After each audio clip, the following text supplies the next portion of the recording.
Салам достор, бүгүн силер менен сүттөн ушундай пышный пирог жасайбыз. Ал үчүн бизге керектелүүчү азыктар: жумуртка, шекер, сүт, суу, май, сода, разрыхлитель жана un керектелет. Идишибизге биринчи жумурткаларыбыздын баарын чагып алабыз. Ага 350 мг шекерибизди салып,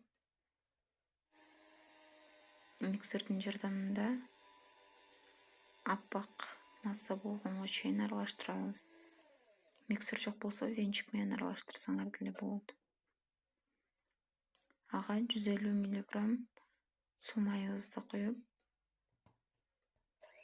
дагы 1-2 аралаштырып жиберебиз.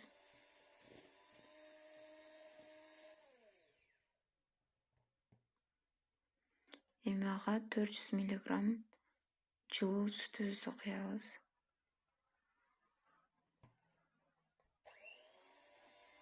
Дагы аралаштырабыз. Жарым чай кашык сода жана 15 грамм разрыхлитель коштум. Разрыхлитель менде 10 граммдык болгондуктан 1,5 пачкасын колдондум.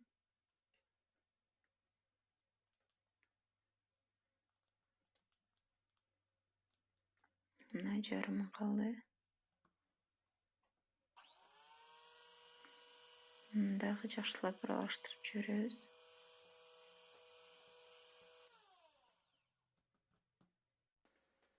Эми унубузду салып, дагы аралаштырабыз.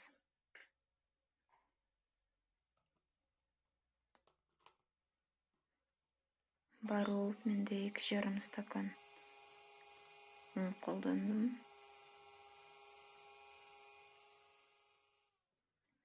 Бул экинчи стакан.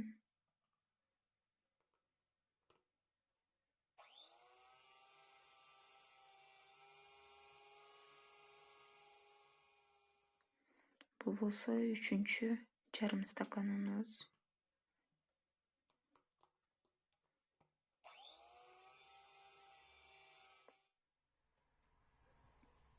Тесто ушундай суюктукта болушу керек. Эми идишибизди жакшылап майлап алып, ага камырыбызды куябыз.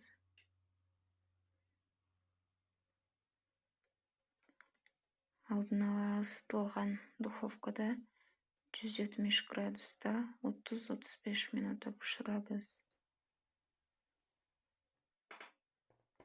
Мынакей пирогубуз даяр болду.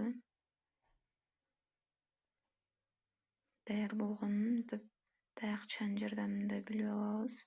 Таякчаны сайып көргөндө кургак чыгыш керек. Аны муздатып алып, анан кийин кесебиз.